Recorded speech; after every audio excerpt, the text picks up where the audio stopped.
how did we become friends and stuff like that kind of thing about all the interviewees, but also, and so far they have not had anything in common at all, the two I've interviewed. That's very interesting though. It is quite funny. You never know what you're gonna.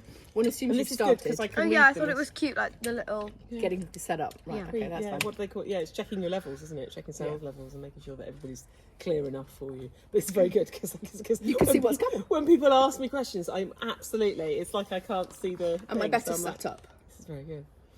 you look posed. Okay. Do you want to face me or face each other? We'll face each other and just have a chat. Okay. And we're both on the screen at the same time, yes? Oh yeah. Excellent. Okay. I need to get a Mum. cigar. Mum, And if I'm you looking, pull your cigar, chair I'm in a looking. bit towards the table, Oh, I've got some. I'll Yep. shut that down so we don't have any. and then like sort of. Can you see that I have a clipboard and Yes, you can see like up to about. You can see like this, that, this, and a sliver of your cup. okay. Oh, I'm proud. I've got my Pete's Eats mug in there. Then that's good. Lizzie, thank you for welcoming us to your beautiful garden. Good morning, Tamsin. And welcome to the village. And as a person who has been fundamentally part of my village, it's quite appropriate that you're one of the first couple of people to be interviewed, I think. Very well. I'm very pleased to be. Yes. Well, part of the point of my YouTube channel is to meet interesting people that I have collected, because I've lived in about 6 different places since I was 18, and I've met interesting people in different places. And sometimes I think it would be useful if people who haven't lived in those places met the people from those places. So that's the point of this exercise, kind of. Thank you. So we have filmed in your beautiful garden, where you are growing not for fun. Explain to me the process of what you're doing and why. Well, I do find it fun, but it has a very specific purpose to it. So, which is, I grow cut flowers for bouquets and local delivery. So there's a good amount of flowers here today because we're waiting for the next sale. But it's got more of a floral allotment and a cutting garden rather than, as you would imagine, maybe a garden would be. But I've taken over quite a substantial amount of it. It does look that way. So have you ever been a vegetable grower? Not successfully, no. I did have 1 year of very good tomatoes, but then I seem to get blight and caterpillars and all the other things. So I'll stick to flowers. And dahlias specifically seem to like me. So, and I've always maintained that a plant's got to like you to stay. If you're not particularly successful with it, then it's probably just because you didn't get on. You do seem to be winning that battle. But not with tomatoes. Not with tomatoes. No, I don't either. No. That's a hard one. It's tricky business. What did you want to be when you grew up, when you were little? Wow. Well, when I grew up, my dad used to take me, and this is well before the days of health and safety. My dad was an engineer. He actually worked in the IT industry randomly, but he quite liked the idea of being an architect and having had that opportunity. So what we would do at the weekends, and I'm not entirely sure whether I should admit this now, but I am going to, is that we used to go around building sites because they used to be quite open. So he would go around and show me how things were built. And I developed an obsession for housing estates and housing. As you do. And drawing plans and architecture. So when I was younger, I really wanted to be an architect, which is how I ended up training as an architect for a number of years and working for It's an awfully long process, isn't it? Yes, it's 7 years in total of study, but you also have work on top of that. So I did my part 1, which is the undergraduate degree, and working. So I worked as part 1 down in Cornwall. So there we are. And this is why we're friends, because we both have Cornish souls. It's just that mine was born there. But yeah, I worked down in Cornwall for a few years, and then decided that the plants were calling. So then specialised in landscape architecture, which is how and then I moved up to Sheffield, which is where I met my husband. And then obviously worked as a landscape architect then for a number of years, which is similar to architecture, but obviously with the So you are, loosely speaking, doing what you trained for? Yes, to a certain extent. I met another lovely flower farmer a year or 2 ago through Flowers and Farm, which is our organisation of flower farmers across the country, and she also had trained as a landscape architect before moving into flower farming. and I was one big takeaway from what she said was that she really liked plants, and she really liked people, and actually landscape architecture doesn't always give you that Either of those. No. so I was very inspired by what she said, and I'm like, yeah, that's a similar thing. I really, I think yeah, we're moving away from kind of the plant. That was the main bit of my job that I absolutely loved when I was a landscape architect, was planting design and thinking about floral or rather planting arrangement, and less interested in car parks. So yeah, ultimately when I had my children and retired for a bit, shall we say, I knew that ultimately I wanted to go off in a different direction, but I didn't know what that was. And you seem to be doing it very well. So, who wants a car park? Well, this all sort of started on a bit of a whim, because I contacted another flower farmer a few years ago, maybe 4 years ago, just saying, can I come and volunteer for you? Not really knowing about, knowing about growing, but not really knowing about how to kind of grow commercially. And that's when it was, initially it was just, I like weeding, which is music to a flower farmer. I was going to say, that's an odd sentence. It's music there. And then after that, it's I sort of caught the bug, so survived being outside. So you met Matt in Sheffield. How did that transpire? We met my lovely housemate decided that she wanted to go speed dating, so we met speed dating. Oh, Yes. how lovely. So, and you can imagine how much talking Matt did during that speed date. Virtually little. none. Yeah, virtually none. So, but we were very lucky because he was the last person I met on the evening, so we ended up talking for a lot longer. And and then on our first date, I chose Pan's Labyrinth, which is really not a good film for a first date. But because he's such a film boffin and loves the films, he was quite impressed. So even though I had to leave halfway through because I was like, oh, this is quite violent for me again. But here we are 15 years or so later. In fact, no, more than that. That was 2007, so we're still many years. Excellent. And how many children have you got? We have 3 children. 2 of them are at school today, Yeah, they are. on their first day back at school, and one is sitting at the table, so you may see glimpses of her. Do you have any secrets to a long marriage? Oh gosh, that's a really tough one, because obviously everybody's relationship's different. Yeah. But I would say we're very different people, so that helps, and we do very different things. So I have a lot of respect for what he does and a lot of interest in what he does, but know that I couldn't do it myself. And he tries really hard to have an interest in plants. But Just has his garden taken absolutely, and we do go. I mean, we are very lucky to be members of the National Trust, and it was a wedding present. So I do like to get out and see other gardens regularly, but he can never remember which one we've been to, where it was, and bless him. But he enjoys the experience. He enjoys the cake, and that is, I think, that for everybody, I think that's a very important thing, isn't it? Enjoying definitely. the cake. So So, so I would say being different, but appreciating each other's. so your flower interest does flow through into your free time. It is my free time. That is my free time, really. Yeah. I'd like to. In fact, I did read a book a couple of weeks ago, and I was really, really happy because it was the first time I sat and read a book in about 3 days, because you was off doing other things. Bit of weeding But and it was stuff. The Salt Path by Raina Wynne, which is all about walking the Cornish coast path. Oh, was it you that was talking about it the other I day think I when we probably met? was. Yeah, and I was very pleased because I managed to read a whole book, and that's so. If I do have free time, an extended period, I'm going to try and read more now, because that was something I loved as a child, and It's taken me a long road back to reading since university, where people told me what to read. Yeah. And you read to a deadline. To actually find things you like is a tricky business. Yeah. It's taken me a long time. And go, right, I'm going to start now and finish it in a couple of days instead of it being sort of 10 minutes here and 10 minutes there. But get back into Clearly, it. you are fond of dahlias. Slightly. Would you say they are your favourite flower? And if so, I would. why? Yeah, I would. And it's a funny one because they're not easy. Lots of people will start them off, and they are a very demanding plant. But at the same time, once you've got them in the right place and they're growing really well, they give a lot. So I think that's why I like them so much. Is that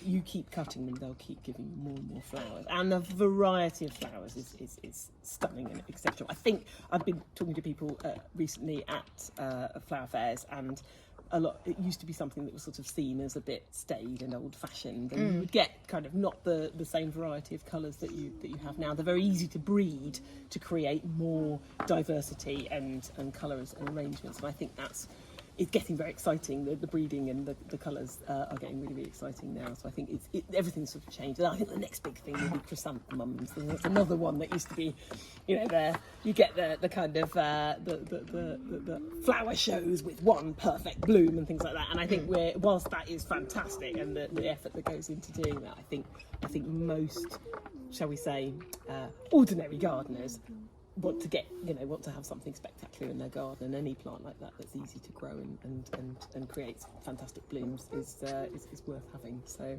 yeah, definitely dahlias. Yeah.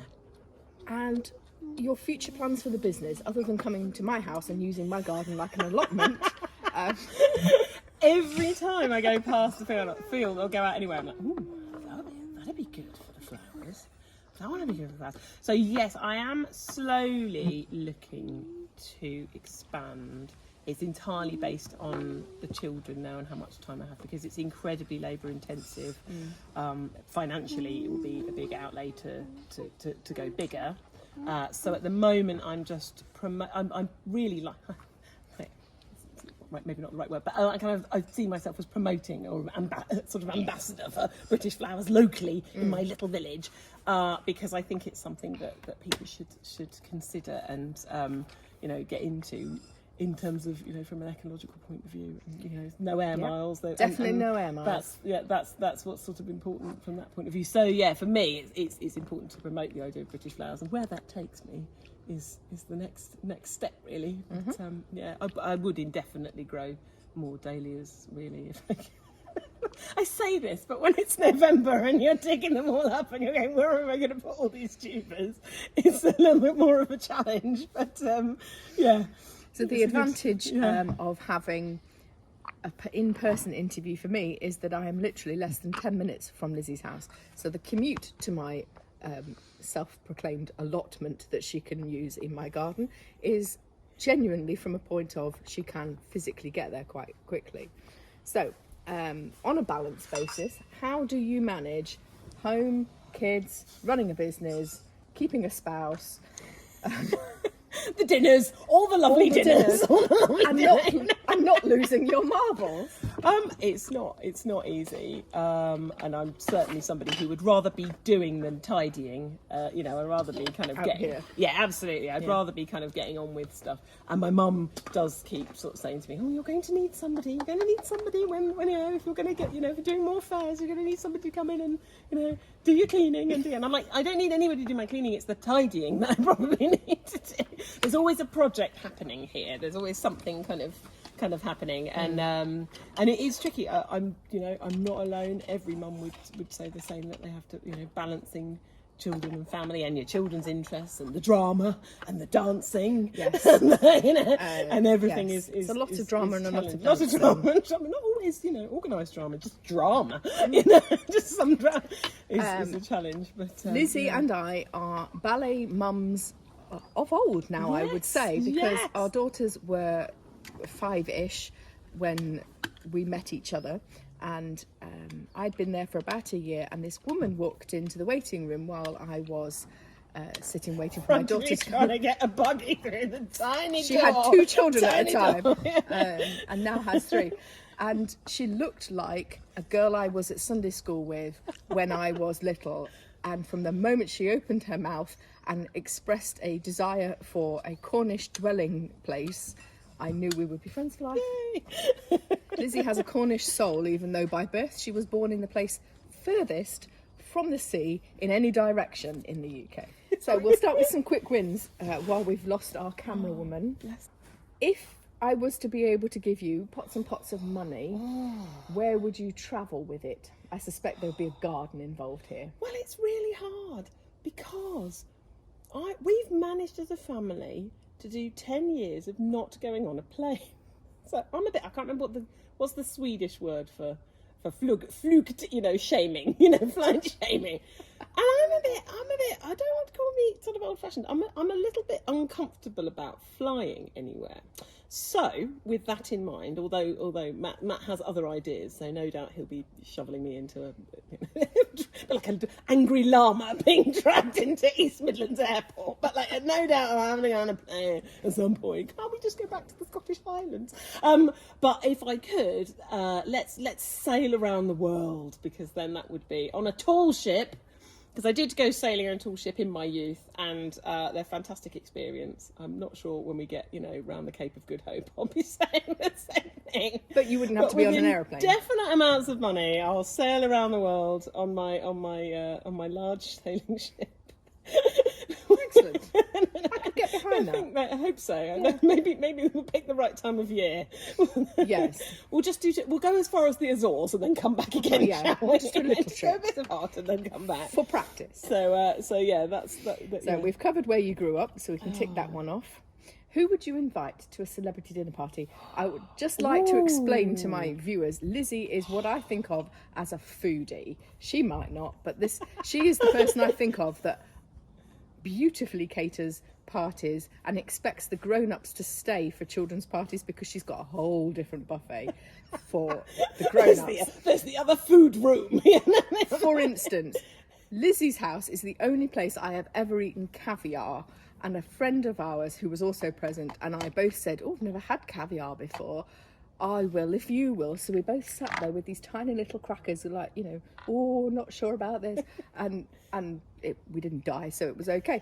But I think of you as a foodie. So if you were having a dinner party and had to only invite famous folk and not my good self, and Chris, the guy with the caviar, who would you have? Do you know what? That's a really tough question.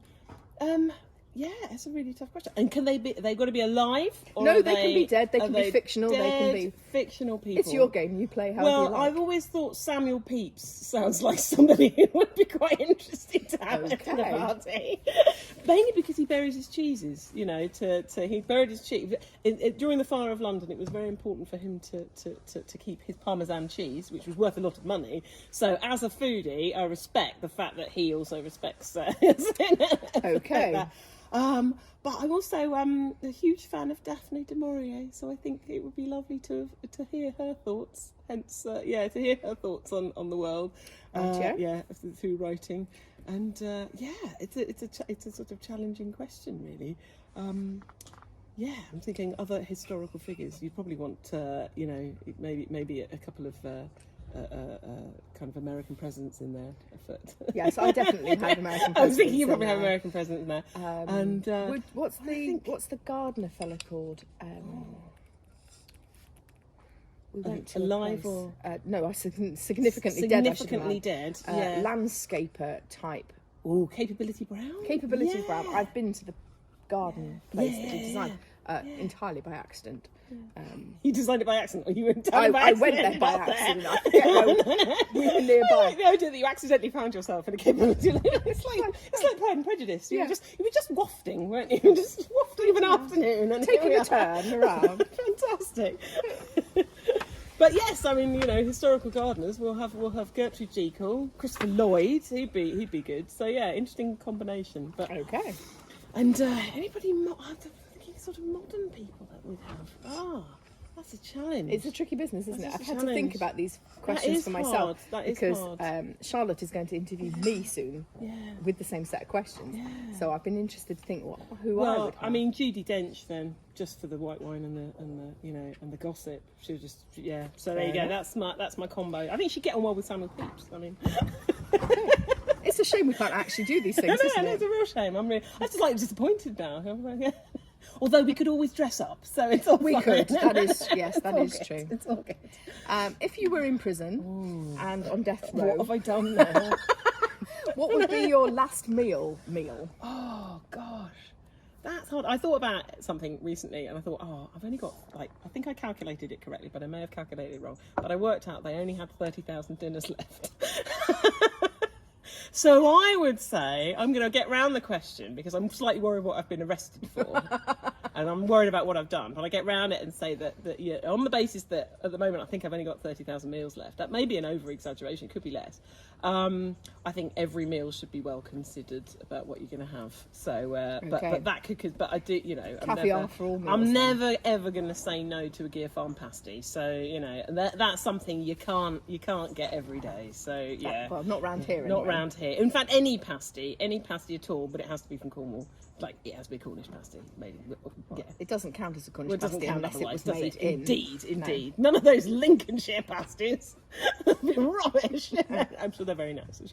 But yeah. What did you read as a child that stuck with you, and why? Well, as I said earlier, I'm a big fan of Daphne du Maurier. I read Rebecca by Daphne du Maurier, and I've read it 3 times. Well, I read it more than that, but like 3 significant points. So I read it as a child when I was about 10, so I understood it from as an interesting story and a murder mystery, and then read it again in my 20s, where you can sort of understand the main protagonist's views on kind of, you know, she's quite shy, she's been thrown out into the world, and we're not really sure about. And then as an adult, recently, I've read it to my own daughter, and that's kind of interesting to then think about the characters as an older, as a middle-aged person, so I would say, and their, you know, responsibilities and problems, you know, in relationships, and you know, and you know, how different people interact and like different problems. So that's been something that's really stuck with me, and I shall read it again in 10 years' time, and I'll probably think differently again. I'm not sure that's the aim of the book, but it's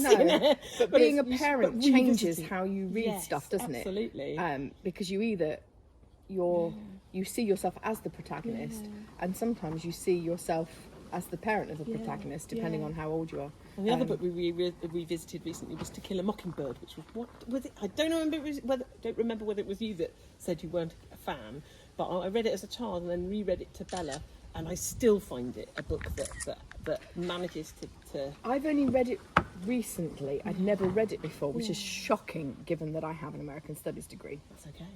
Yeah, there were lots of other books that you needed to read. Yeah, well, there's all that Steinbeck to get through for us. Yeah. But again, that's a book I found really moving because and very well written, because it just ties up so many ends, and it feels like the motif in it is very clever and very cleverly written. But again, one to revisit potentially. Yes, I think so. Yeah. Definitely, because I don't think I got it the first time. Yeah, and sometimes that does happen. I've had a few books where I've kind of read halfway and gone, I'm not sure I get this, and then you come back and you're like, oh, okay, again, that's kind of the benefit of experience and age sometimes, isn't it, as well? So I think, again, as I read it as a child, you get, you know, you're more interested in the children, the Boo Radley side of things, and then as an adult and a parent, you're there going, gosh, that's difficult, and how do you talk about difficult things with your children? You know, and sort of the whole Black Lives Matter and all that kind of stuff that you think by now should surely be sorted, but clearly isn't. Yeah, completely. So yes, that's another one I revisited. What job would you have been terrible at? Well, where do we start? I think anything corporate. I don't think I'd ever be able to work in a corporate environment. You're not a corporate soul, not a corporate person. No. I think so. It's not a specific job. Just any of those jobs that involve being corporate.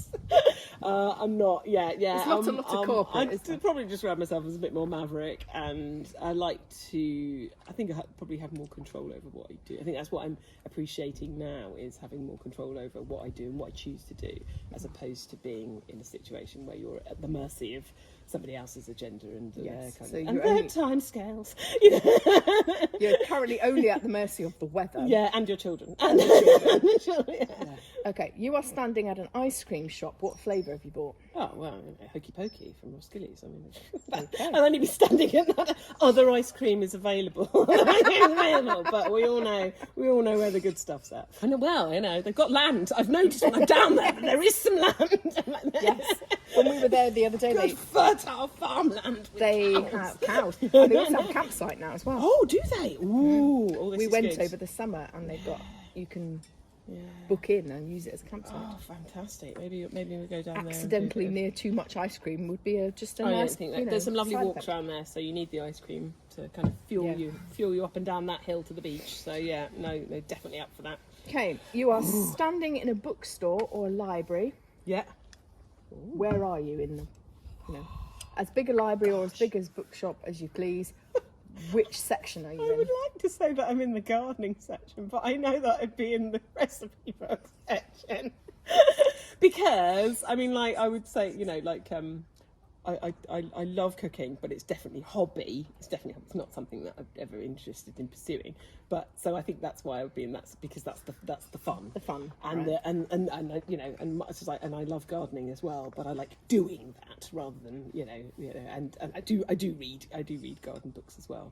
But yeah, recipe books always, you can dip in and out of a recipe book, can't you? You don't have to read too much of, you know, you can go right. I'll just read a bit, and then I like any recipe book where people are talking about the history of the food, where they got the idea from. It's not just a recipe. I think it's quite nice to have a story behind things. Okay. Okay. If you wrote a memoir, what would it be called? Where are my glasses? I'm sure I put them down here somewhere. They're on your head, dear. They're on your head. So it's a long title. It's a long title. It's got a subtitle underneath it. You know? On your head. Where are they? If you owned a horse, what would it be called? Oh, gosh. Oh, that's a difficult one. I think I'd quite like, can I have a unicorn? Whatever You know what I mean? And then I call it, you know, Princess Sparkles. Have a unicorn.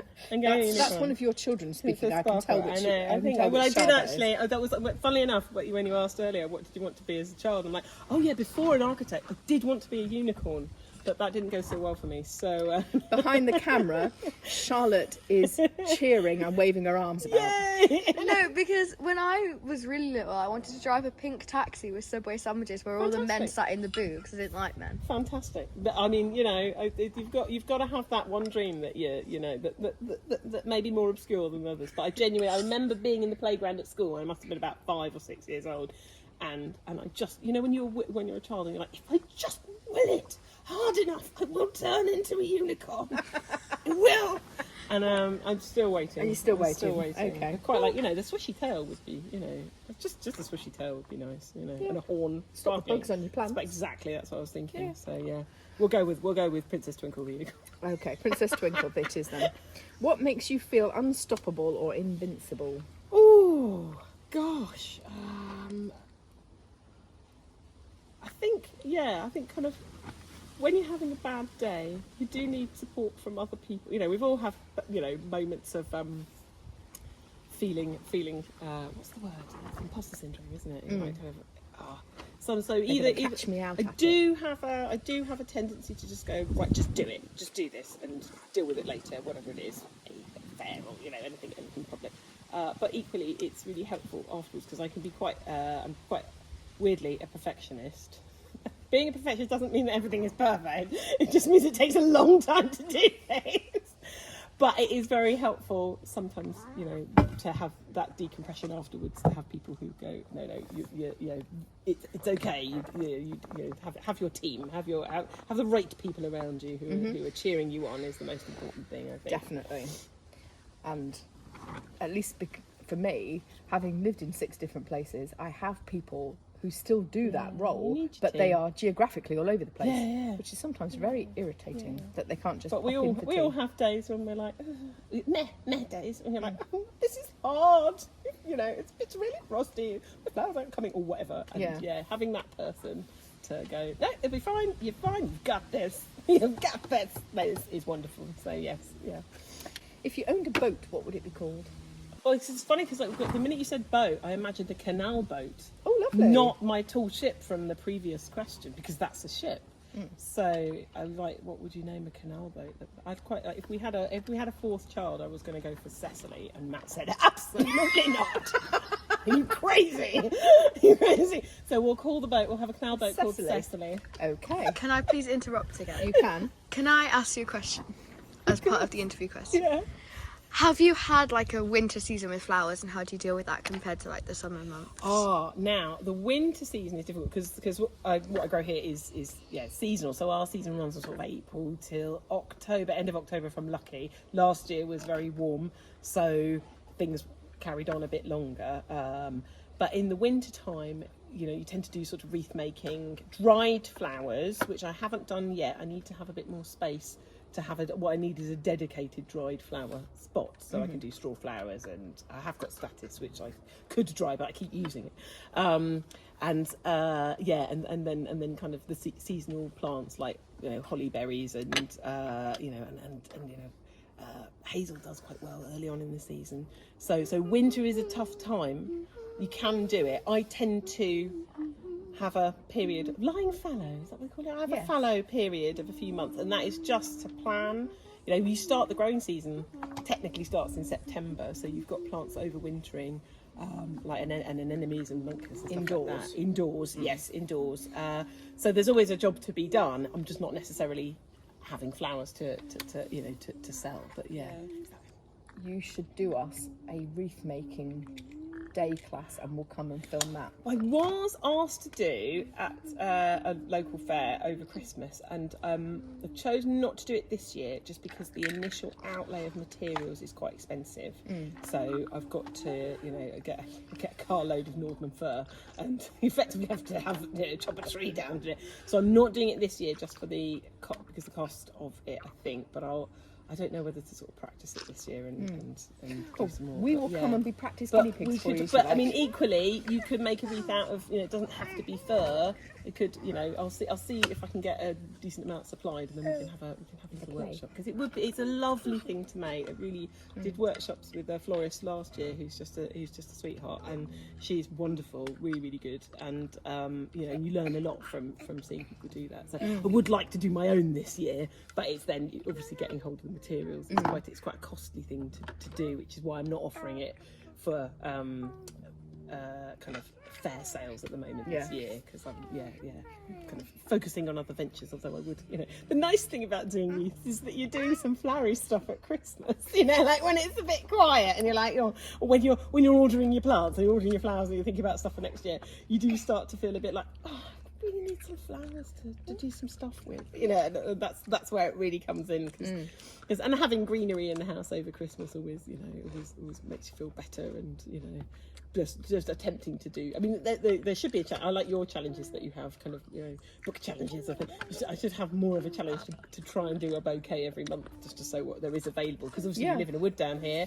There is material down in the woodland that What do you use the woodland for? I was explaining to Charlotte when we pulled up that part of your house comes with a portion of the woodland. It does, and it's a bit tricky at the moment. I'm trying to work out what to do with it. We are. Matt was asking me last night. He said, "What do you want for your birthday?" And I was like, "Can I have a heavy-duty brush cutter?" It's not the most romantic of presents. That's the way I roll. So we need to clear a little bit of it. I think next year I'm going to put down. I want to grow. Normally I grow Sweet Williams here in the back, but they take up a big chunk, and then once they're done, they take up quite a lot of space that could be used for something else. And some people use them as an annual crop. I quite like leaving them in and then adding to them. So I'm going to try and move those down to the woodland and use it more. Isn't it dark in there? It's a bit tricky. So the grass area there is all right. Could be all right to grow stuff in.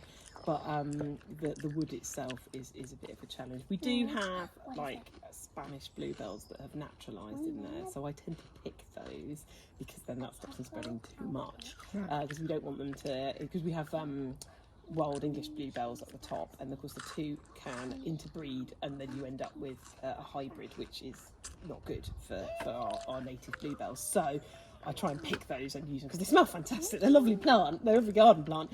But yeah, they do affect the native species. So I tend to try and use those where they pop up. And I need to. That's a work in progress. So a future thing is to try and get that kind of more profitable for me, because I can use the hazel twigs. They're quite lovely because there's hazel that we're coppicing down there. But at the moment it's and I have a huge compost heap.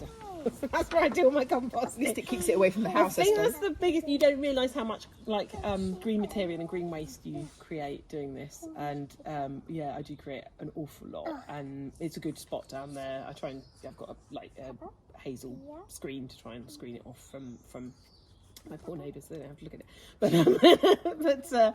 But yeah, so do produce a lot of compost, which I will use. It obviously comes back, and I use here on the garden. The downside is that you do get quite a lot of weed seeds, and last year I had a bit of a hemlock outbreak, which is not something you need. So yeah, there are downsides to composting in a woodland, but we're on top of it, so it's okay. Is there anything else you would like to tell my subscribers about growing or buying locally or anything like that? Well, I think, buying local flowers is really important if you can. A large percentage of my subscribers at the moment are over 50-year-old American men. So clearly buying in the UK is not an option. They want to know about the UK. Well, that's an interesting one, because I'm aware that the American flower market, because it's more difficult to get imports over there because it's such a huge, so there's a lot of farm startup businesses that specialise in flower farming over there, because it's just easier to get the product. I know, especially in the kind of northern west coast area. In the UK, there's about 1,000 members of Flowers from the Farm.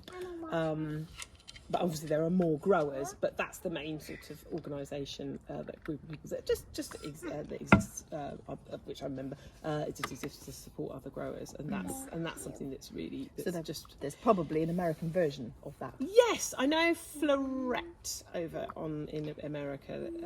That they do a lot of work promoting kind of flower growing there.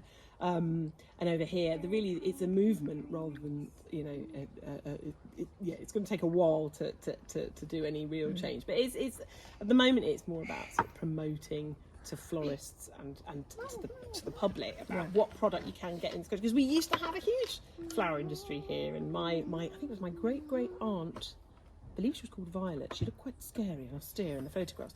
But, it used to be something people did. They would go and grow violets and flowers and lavender and bundle them up and take them down to Euston Station and sell them on and it used to be something that people did. You have Norfolk lavender and lots of, big lavender growers and things like that in this country. But it'd be really, really nice to see a resurgence of people choosing British because of its locality and of course it's it's local. The same as people would go to a farm shop and choose to grow your local vegetables and things like that.